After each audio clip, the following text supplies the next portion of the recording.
Coming up on Mountain News this morning, the first witnesses were called to the stand in the trial of the disappearance and presumed murder of Crystal Rogers. And a golden alert in Pike County that began in March for 81-year-old is still active nearly 100 days later. Dedicated to Eastern and Southern Kentucky, this is WYMT Mountain News this morning.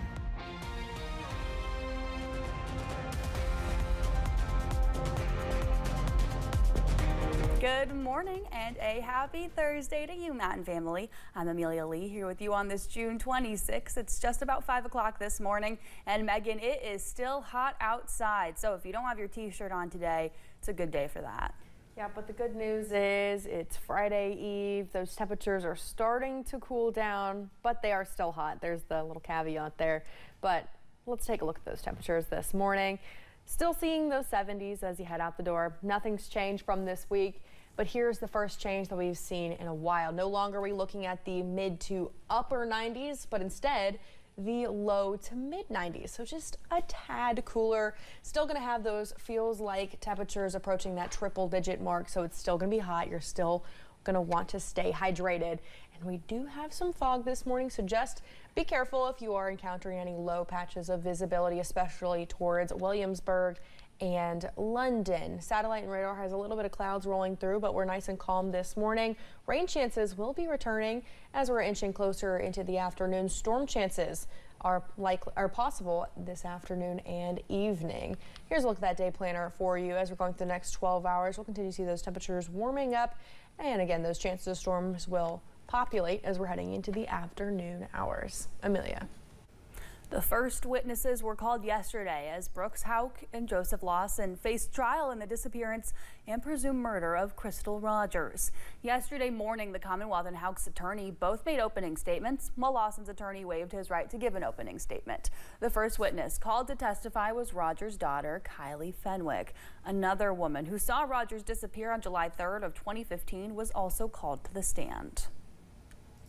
A former University of Kentucky student who was sentenced to 12 months in jail for a campus assault incident was recently released early last month. Sophia Rosing was sentenced after she pleaded guilty to the incident that happened in November 2022.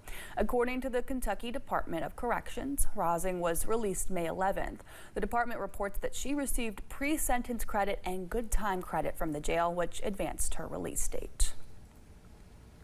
A golden alert in Pike County that began in March for 81-year-old Philip Stilner is still active nearly 100 days later.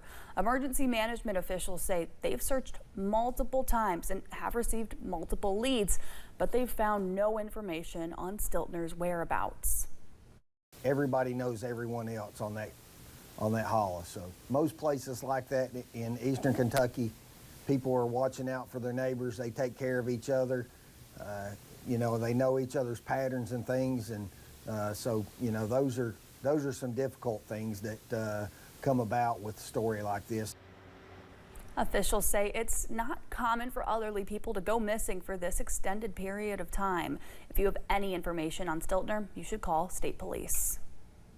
In Jackson County, a man is facing charges after he was accused of impersonating a peace officer. According to a complaint warrant, the incident happened last week on Highway 30 east in the Tyner community. The complaint says Caleb Pettigrew pretended to be a law enforcement officer when he activated red and white lights while trying to pull over an off-duty officer. After he was arraigned Monday, a preliminary hearing for Pettigrew was set for July 21st.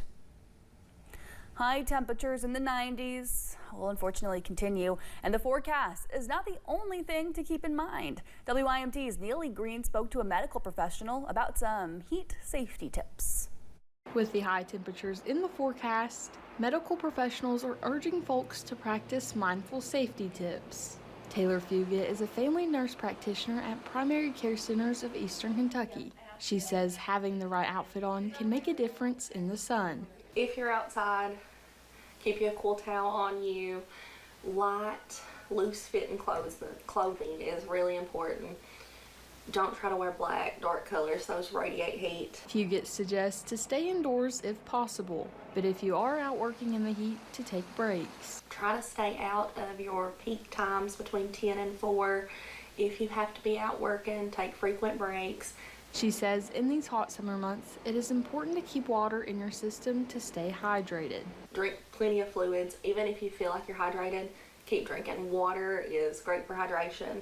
You want to try to avoid caffeine, alcohol, because those can increase dehydration. If you plan to take a splash in the water, make sure to have sunscreen and reapply it frequently. Get in the water, find ways to cool yourself off.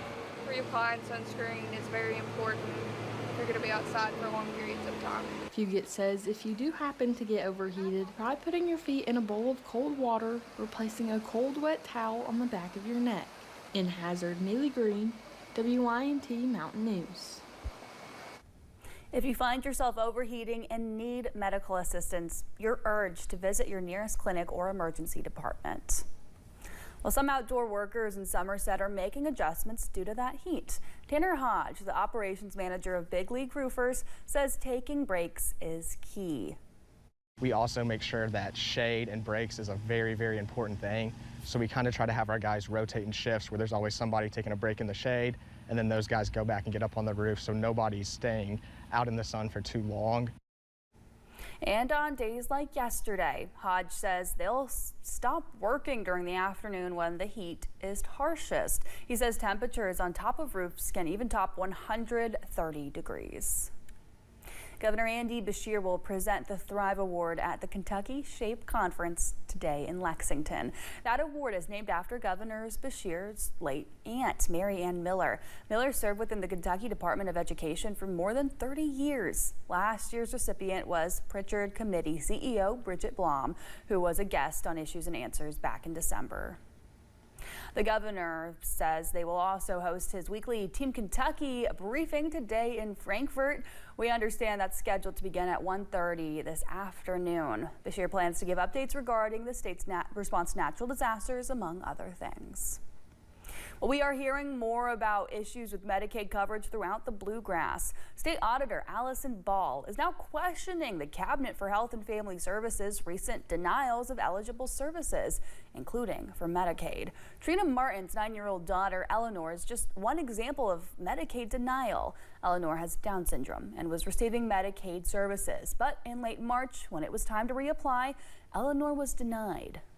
I was really confused because I didn't understand how there was no waiver change, no policy change to the waiver, and there was no change to Eleanor's disability. In a statement, the Cabinet for Health and Family Services says it's been transparent about this issue, which it says resulted from a subcontractor. The Cabinet also says 112 cases involving children have been corrected. A new report from the White House presents a more favorable outlook on the big, beautiful bill's impact on the economy. The Trump administration is trying to sway Senate holdouts to pass the plan by this weekend. Senate Majority Leader John Thune says he's confident the upper chamber will do its part to put the big, beautiful bill on President Trump's desk by the 4th of July. We're at the point in the process where we have to start closing it out. And I think the decision points in front of us now, we've started to kind of say, we got to get closure on this, and we're systematically doing that. And I think we'll be ready for floor action at the appropriate time, which I hope will be before the weekend. Democratic Senator Amy Klobuchar says there's a reason the GOP gave themselves a deadline, claiming they do want people to see what's in it. All 15 of Indiana's public colleges and universities have committed to a 2-year tuition freeze. This announcement was made earlier this week by the administration of Indiana Governor Mike Braun.